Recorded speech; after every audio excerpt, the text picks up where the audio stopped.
Hello and welcome to Analysis with me, John Rees. Almost three-quarters of all people arrested in China for endangering state security last year came from the western Xinjiang province. The province, which borders Afghanistan and a number of former Soviet Muslim republics, has seen ethnic tensions rise in recent years between the Han Chinese and the indigenous Uyghur Muslim groups. The province has official status as an autonomous region in China, much like that of Tibet. But it has historically been under direct control from central government, and a policy of settling ethnic Chinese in the region has greatly diminished the size of the Uyghur population, which now stands at 43% in the province. This has been followed by curbs on religious and cultural freedoms. The Chinese government has restricted the number of Uyghurs who can take part in the Hajj pilgrimage to Mecca. And it's steadily phasing out the Uyghur language, which is written in Arabic, from schools and government offices. In 2009, riots broke out in the regional capital, killing almost 200 people. So, is China looking to eliminate the Uyghurs from the province? Is this for cultural or economic reasons? Joining me to discuss this is Anwar Tohti Bugda, who's former president of the Uyghur Association of the UK. By Skype, we're joined by Arzu Merali, director of the research at Islamic Human Rights Commission. And we're joined at Skype by Christian Tyler, author of Wild West China, The Taming of Xinjiang. And also on the phone, we have Brad Adams of Human Rights Watch. Welcome to you all. Anwar, what is the condition now of Uyghurs in Xinjiang? What are they facing? That is, to explain this, I have great difficulty because our audience or Western peoples, they know very, very little about us. So in that case, I can't spend much longer time to explain this to you. I just want to say, basically, we as Uyghur people are living in this land for a long time, and now we have found that ourselves become stranger to our own land. And that is the main problem, because we can't find a job, and we can't, our land taken by the state and given to the Chinese migrants. And our people are left with no land.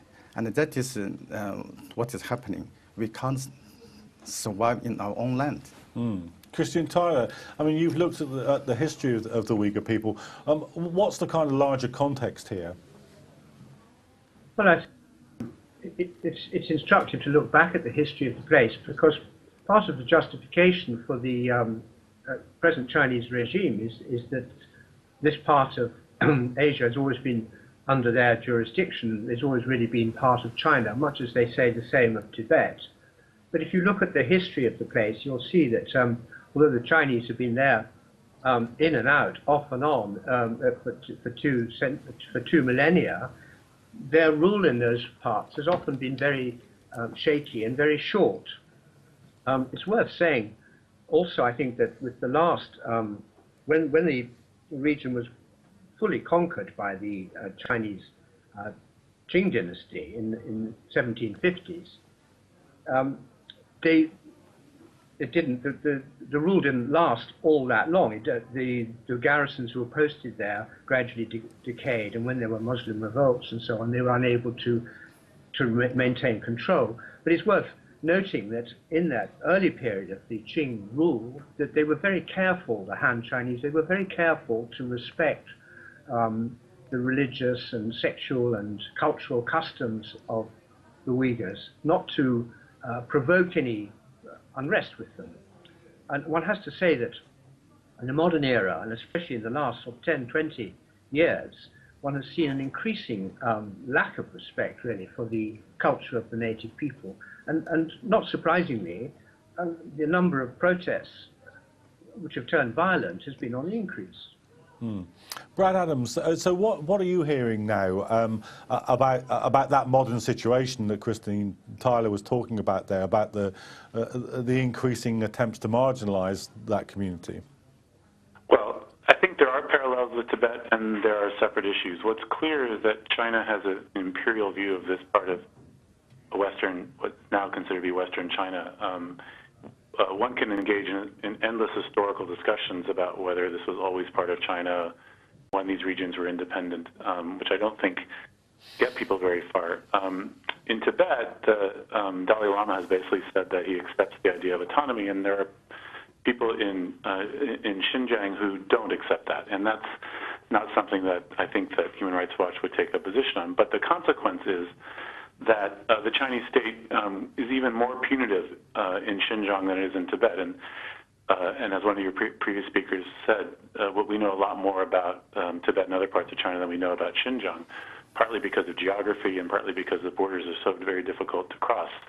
It's hard for us to research in Xinjiang, and even harder in Xinjiang than in Tibet, to give you a sense of how difficult it is. The Chinese state also capitalizes on the post-September 11, 2001 antipathy in much of the world and fear towards Islamic extremism. So they conflate people who are opposed to the way that China is behaving in Xinjiang with Islamic fundamentalism. And of course, there may be some, but the overwhelming majority of people there are opposed to the way that China is trying to change the way that Islam is practiced, the way that they ban overt displays of Islam in public schools, the way they try to tell people which version of the Quran they can read, all sorts of restrictions on religious freedom in Xinjiang. And also, I think this is also very similar to what the United States was like in, say 150 years ago. There's a sense in China that they are civilizing the western regions of the country in Tibet and Xinjiang. I mean, it's a very condescending view of the way that in the United States, the European settlers thought they were bringing civilization to Native Americans. And you can see this in a lot of literature in China, published in both Chinese and other languages, saying that they're basically doing people a big favor by forcing them out of their traditional lifestyles, away from their customs, and into, for instance, a lot of big urban apartment buildings. Okay. Let me just bring in Dr. Morali here. Do you think that this is a kind of a language that we've heard very, very frequently, really, over the last 10 years and more of the war on terror, as Brad Adams was suggesting there, that attempts to demonize any group of people with the label Islamic extremist? Certainly there's an acceleration of that in the last, 12 years. However, I think it's important to note that, just as with other contexts, particularly Western Europe, North America, there was a sort of rise in Islamophobia, explicit Islamophobia, that tying of this idea of violence and, being Muslims being intrinsically violent, well before then. And it's also a narrative that the West. So you already had Uyghurs and their various issues, their various complaints and claims-making processes demonized in this way. I'm thinking back now to a Channel 4 documentary series called Shanghai Vice, which supposedly was fly-on-the-wall documentary following around Shanghai Vice Department and the police. And yet it was woven throughout with this narrative of, criminality, whether it was vice or terrorism, being linked with Uyghurs. Now, when you're talking about something in the 1990s being like that, you can only imagine how much more that has been transformed in a post-9/11 environment where you have this kind of close cooperation between all sorts of strange bedfellows, specifically around this idea, and everybody's made capital out of it. Anwar, is what's happening here, is part of this process a kind of driven by industrialization in China? Brad was mentioning a similar process with the process of civilizing the West, but that too was about kind of trying to mold a kind of monolithic and homogeneous nation as part of a process of industrialization. So are these two things linked? It is not that easy to distinguish if these two things are linked. What I understood is this is purely part of Chinese imperialism expansion to expand his territory, and not only for that, it is to secure his energy supply from the Middle East. So he needs a legitimate reason to put a huge number of military presence in the Central Asia, and for that he need to create a need for the military presence. And that is why what the Chinese government is doing. And in reality, Uyghur people, they are not extremist Muslim. They enjoy dancing, even at night they enjoy a cup of beer in the street. And then what happens after that September 11 was that the Chinese has created an organization called the ETIM, and tried to get on to that train that led by the United States war on terror, and they say, look, I have terrorists in my backyard, and in this case, so he can use that extremist force to crack down, and anything happens, but many things it is actually triggered by themselves. So this might look like what just the previous gentleman said, but in reality, it's a pure economic. Well, let me put that back to Brad Adams. I mean, Brad, you were suggesting that parallel with the kind of, the civilizing mission, and that was very much tied up with the process of kind of nation building and a burst of industrialization after the Civil War in America. Do you see a parallel here with Chinese industrialization? Is that imperial drive that Enver that was just talking about, is that linked, do you think? I think all these factors are in play. It's very hard to tell in a country as big as China, what is the main driving force. There are a lot of streams. There is a commercial imperative. There's a natural resource imperative. There's a trade imperative. There is a Hanization imperative.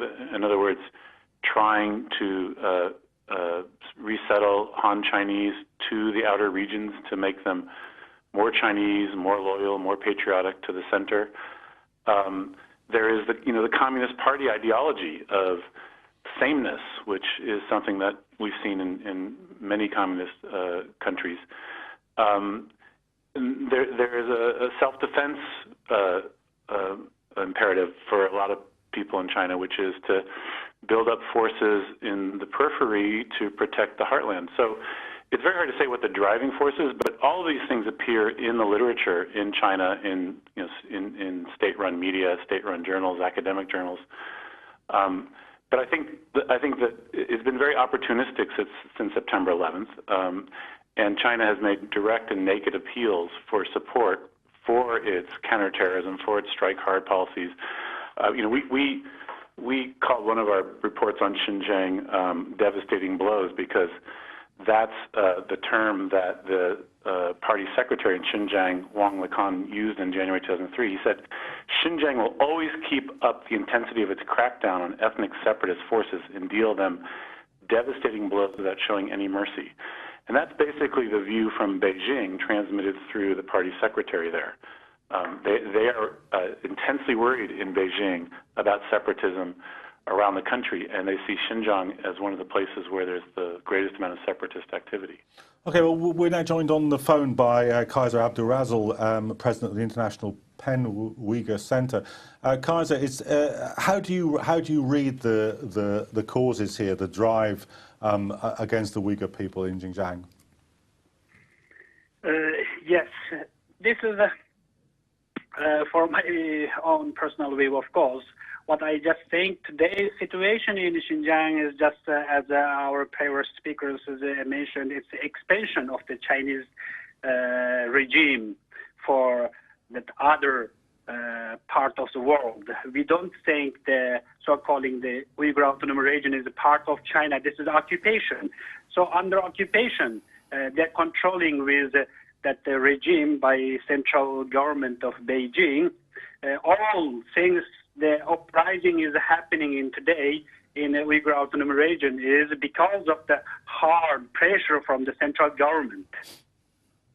Okay, Anwar, do you think that, that there's a solution to this? And if so, what do you think it is? Is it that this becomes an autonomous, self-governing region? Solution, we have to think much more other things than and try to find a solution, because Chinese, they have a saying that if you are not from my race, then you are not trustable. So they don't trust us. And what they said in Chinese, 非我族类其心必异, that means this, if you're not from my race, I don't trust you.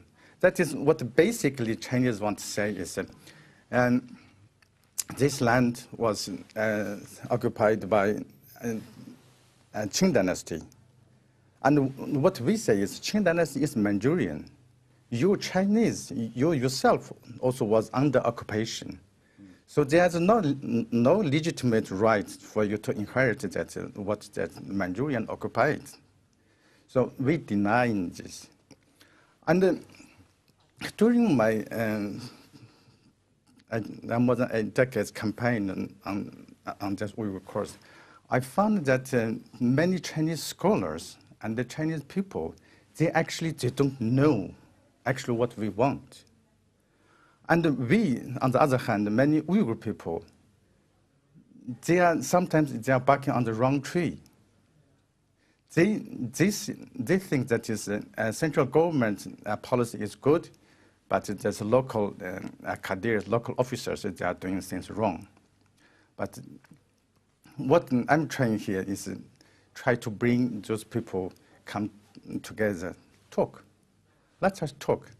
But Chinese government, they're reluctant to do that because if they agree to talk, that means they recognize us. So therefore, because they want to save their face, they don't want to recognize us, so they don't want to talk. So in such case, and that is something like catch-22, and the things will become more and more extremist. Okay, Christian, are there any sort of resources here from the history of the development of this issue that we might bring to bear on a possible solution? Well, I think it's it should be said that there have been periods during the communist period of communist government in China when they've realised themselves that they've been pressing too hard and too fast and unfairly on their ethnic minorities. Zhou Enlai famously wanted to make a declaration about being playing fair with the ethnic minorities, and Hu Yaobang, after Mao went to the West and was anxious to pacify people and reassure them about the good intentions of the Chinese government. So it has been possible, even under the communist system, for people to take a more pragmatic view of their rule in that region. I should say that I do see resemblances. I mean, with I call my book Wild West China because it was a kind of reference to the Americans conquering their West, or the Russians conquering Siberia. But they had the feeling, the Americans, of what Jefferson called manifest destiny. It was their job to civilize these people. I agree with that motivation.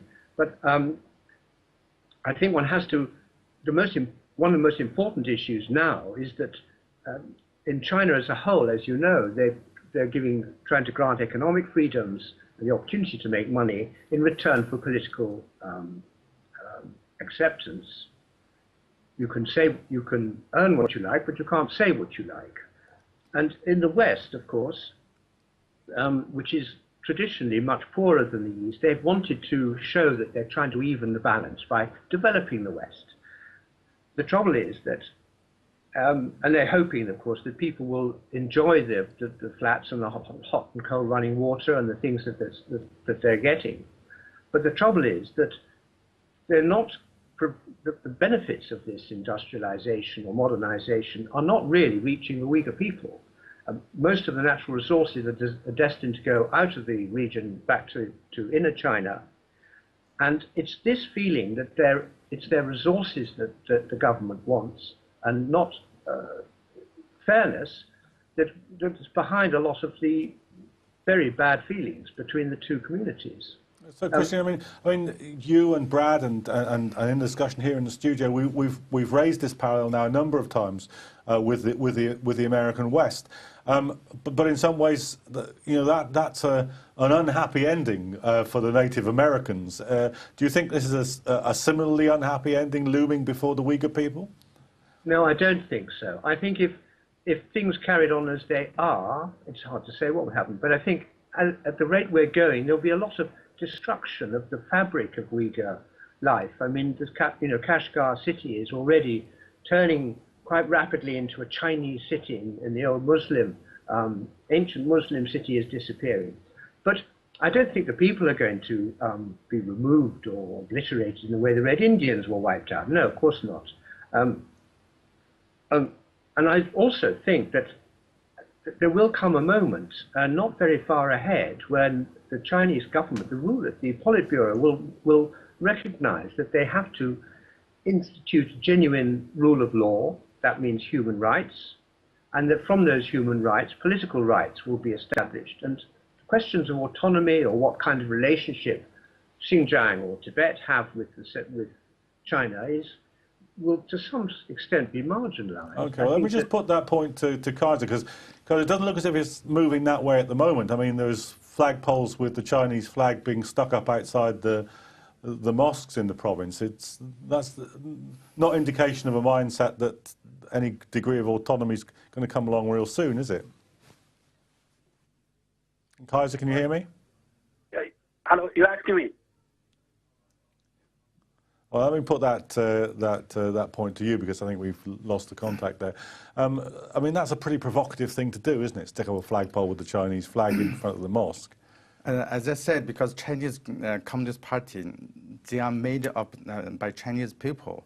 They care pretty much about the faith. And this is a very strange phenomenon to the Western people, because they care this very much. And this is not only they put their flag in the mosque, you pray. Because those imams, they have to say, before praying, leading others pray, they have to say, under the great leadership of the Communist Party, then say, Bismillah ar-Rahman ar-Rahim. Then the things began. And this is a typical Chinese way of doing things. They try to put into...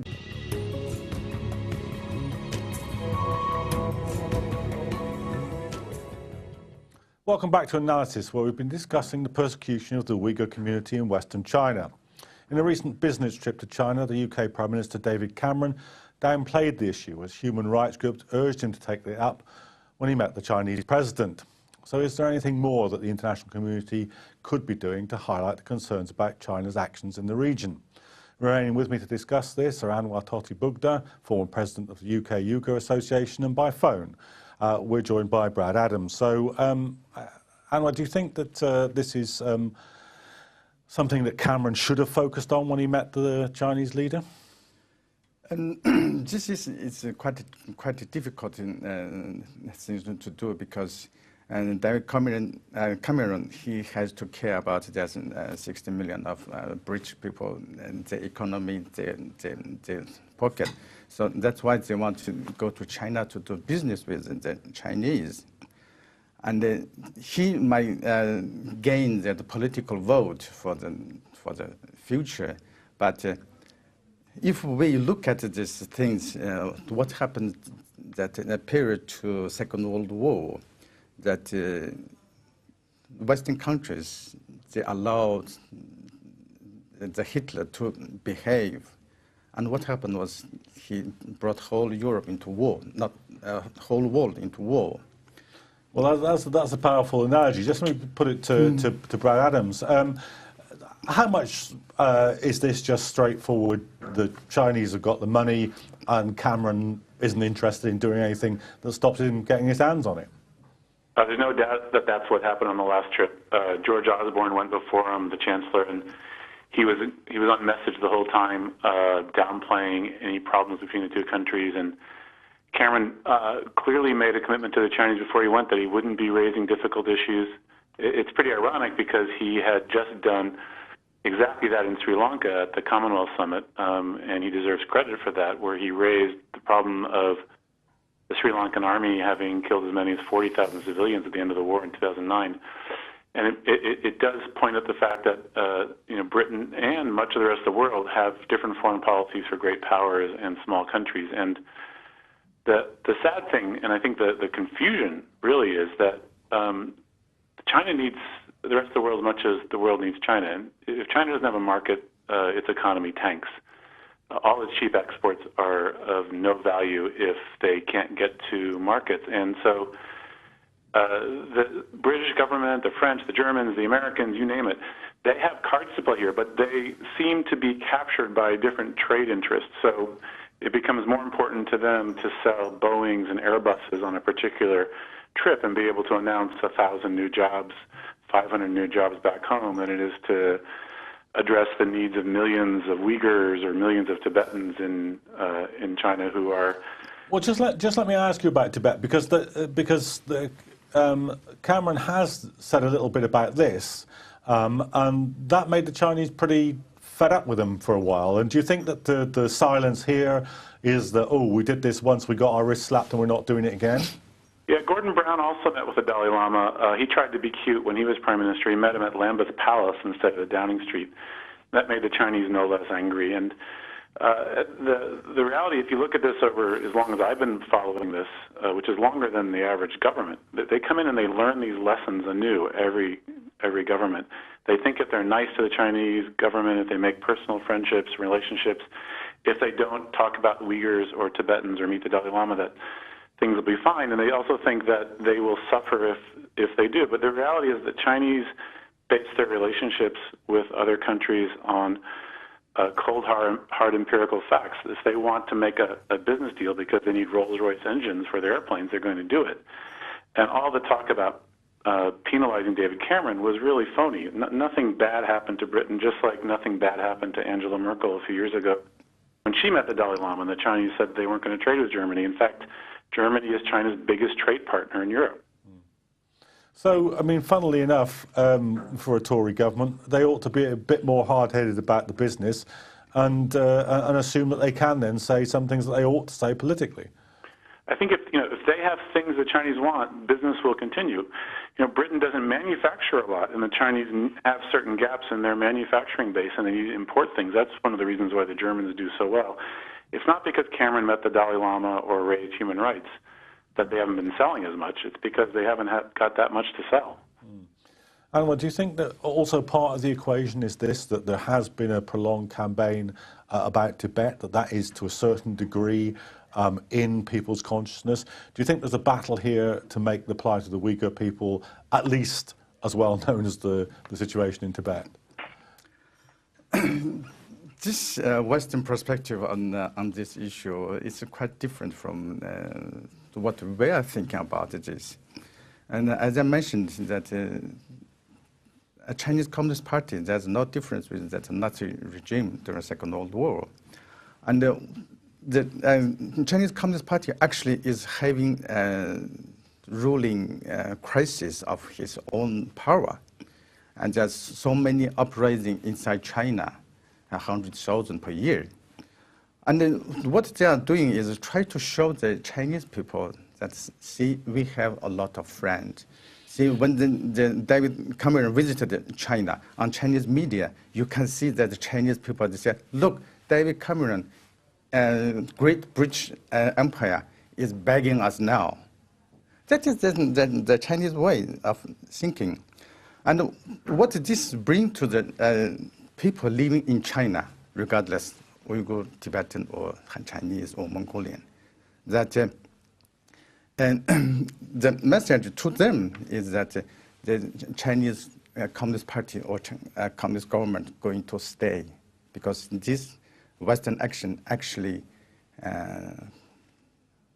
supporting this very bad government.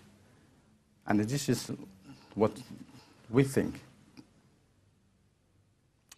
Brad, what's the United States stance on this? Is it any different from Cameron's? Well, the U.S. is a bigger power, a little more confident, a lot more confident. It publishes an annual human rights report that is very strong in most years on Xinjiang.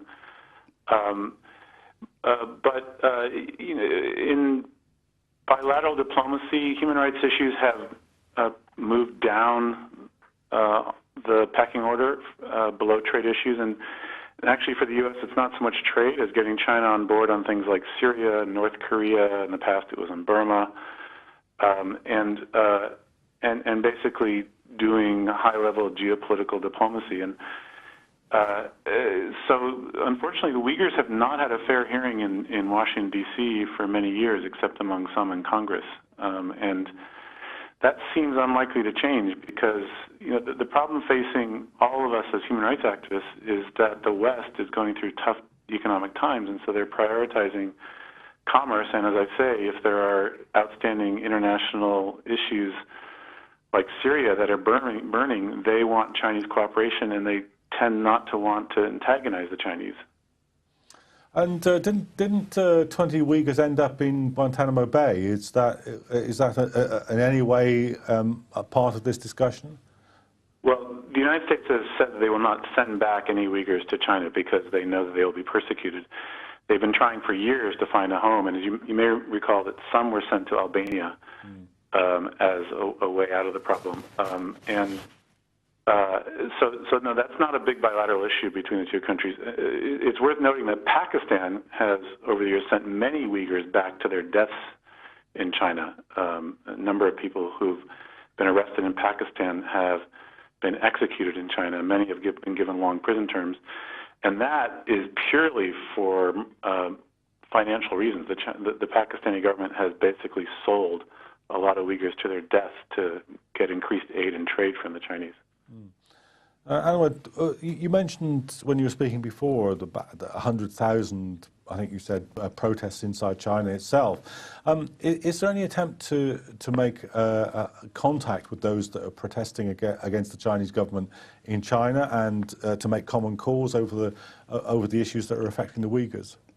I think China is the country everybody living behind an iron curtain. It's not an iron curtain between government and the people. Iron curtain in every people. So I don't know what you are doing, and you don't know what he's doing. But people outside, and they can see, they can have that information. That whole China, just Chinese people, they are fed up with this government. And they are operating against this local government. It's not because other province they are uprising. No, not because of that. Because they had enough. They can't bear that communist regime anymore. And a lot of these protests are to do with the industrialization process and things related to it, housing issues and so forth. Yes, and housing issue, industrialization, but mainly for just corrupt officials. Corrupt officials, it's the private target. And try to bring them down. And do you think the corruption is a product of the kind of massive opening up of the Chinese economy, the kind of neoliberal economic policy of the Chinese, the industrial development policy? Has that accelerated the degree of corruption? I mean, it was probably always there, even under the old regime, but...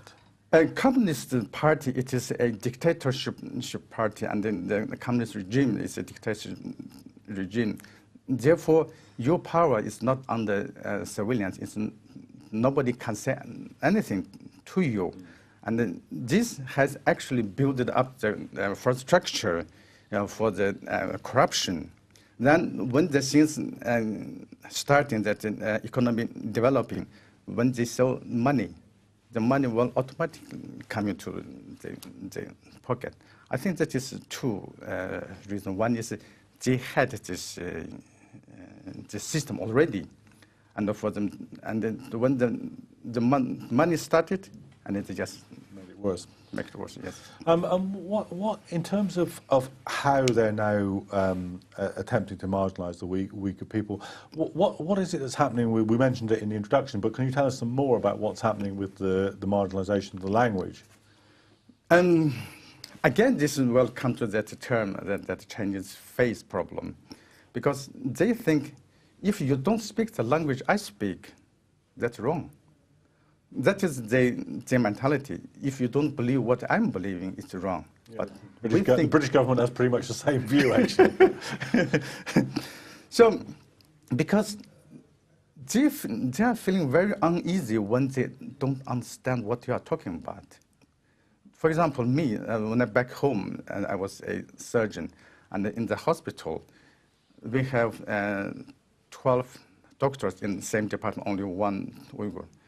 When there's some other Uyghur patients come, and our conversation will be conducted in Uyghur, and the other doctor will say, please stop talking foreign language.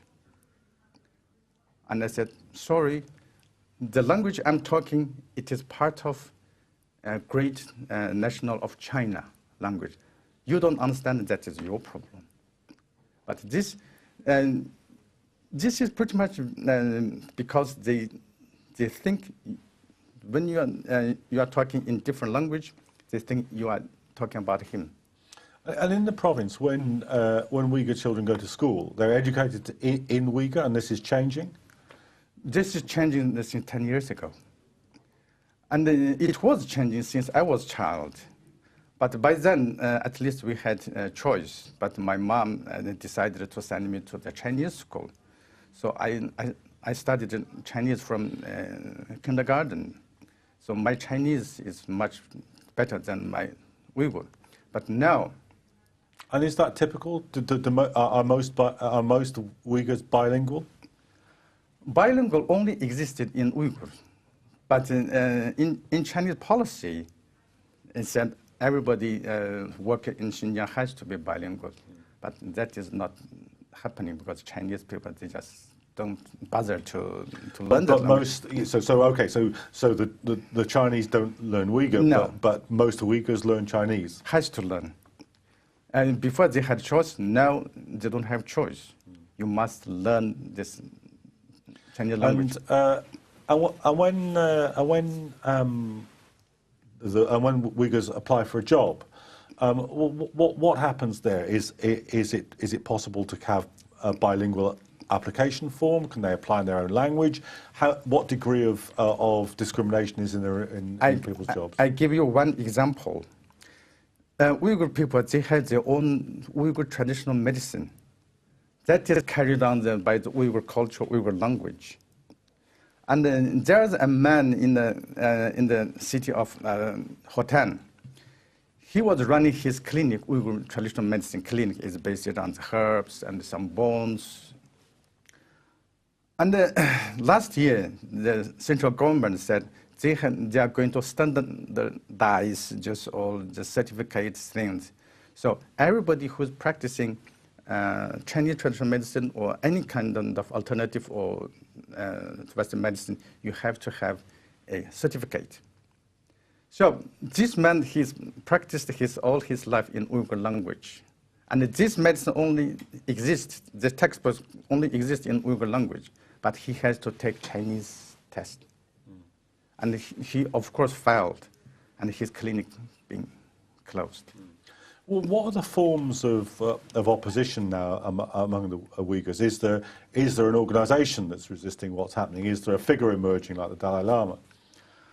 Unfortunately, there is no figure emerging like Dalai Lama. And we have an organization called the World Uyghur Congress based in Munich and in the United States. Our leader, Rebecca Kadir, who spent 8 years in Chinese jail and got out, and she's leading this course. Of course, after that, September 11, Chinese government, they put a label on us, all Uyghurs, they are terrorists. So we are having great difficulty in getting a fund or apply for fund to getting out this struggle course going. So pretty much I can say there's no opposition, strong enough opposition against the Chinese government. But what, sorry. No, go ahead. But what is happening inside Xinjiang? You can see that the July riot and recently that happened in Tiananmen Square. This pretty much down to individual, but also there's so many questions remained. Along the time passing about that July riot, there's more questions than answers. We don't know why, because those people during that riot, The first group of people got killed was Jews who carrying Chinese flag. This says a lot. It says we just want that human rights. We don't want that independence because we are carrying Chinese national flag. But Chinese government, they don't want you to see that. So first, they got killed. Then it was Chinese government agents stimulated these things, and it just turned into hatred between two nations. Before, we didn't have this problem. When you say about to the Uyghur organisation, is that mainly a kind of emigre organisation that exists outside the country, or is there a kind of connected organisation within the province? No, it's not connected. It's only operating outside the country, because Chinese government that rule, it is really strict. For example, if you go to Mecca, you cannot bring two Quran, only one is allowed. So everybody, especially Uyghur and the Tibetans, come from abroad, your luggage will be strictly searched. So you cannot bring anything. And in that situation where there's a level of repression which prevents political organisation from developing, do the mosques exist as centres of political opposition as well as places of worship? This is very interesting part because I'm doing more research into it. Before that July riots, there are many Uyghur people that are drinking beer in the street. After that, there are many more of them inside mosque pray. I'm not saying this is a bad thing, but there is a very fundamental problem in it because religion education is forbidden in Xinjiang. There is an Islamic college, but it's first they have to be educated by the Communist Party. So you have to be loyal to the Communist Party, then secondly to Allah. So many of them, they don't go there. And what happens, these Uyghur people try to distinguish themselves from Han Chinese because of this repression. So they simply turn into mosque. And we don't have well-educated, well-qualified imam to teach them. So what happened here is they are learning Quran and how to pray by hearsay. Just hear somebody says. They don't have the text to read. And also, they are not learning the real spirit of Islam. They are copying Arab culture. And it is making them very easy to turn into extremists. Where do you see the future lying now? Do you think that if China continues on its path of becoming a great power, that this will give it the space or the confidence to be able to deal with questions of autonomy, or do you think that will simply result in even more repression or continued repression? I think if Chinese government continue what they are doing now, the repression on the minority will be higher and higher. But what I believe in is that repression to their own people also is higher and higher. So those minority people, they cannot bring them down, just the Chinese government, but their own people might do. So is there, because I mean this is a long-standing question I mean if we look at many societies that have industrialized, that have authoritarian governments, then national questions or questions of autonomy often arise in those contexts. And part of the key is to make that connection between the people who are unhappy in the metropolitan country and those people who are being repressed as national minorities. Do you see that process beginning to develop at any point, or do you think it's simply too repressive for that to happen? I have to say I'm not fully understood what. Can there be a link between people who are the Uyghur people who are being repressed and people who are protesting, as you say, against the Chinese government, or is it simply too repressive for those links to be made? And it is too repressive because Uyghur people they stood up against that government. It's not organized. It is too repressive. It is. They cannot leave. The problem for Uyghur people is the matter of survival. Okay, well, I'm afraid that's where we're going to have to leave it on that crucial question of the survival of the Uyghur people. Do rejoin us for future episodes of Analysis.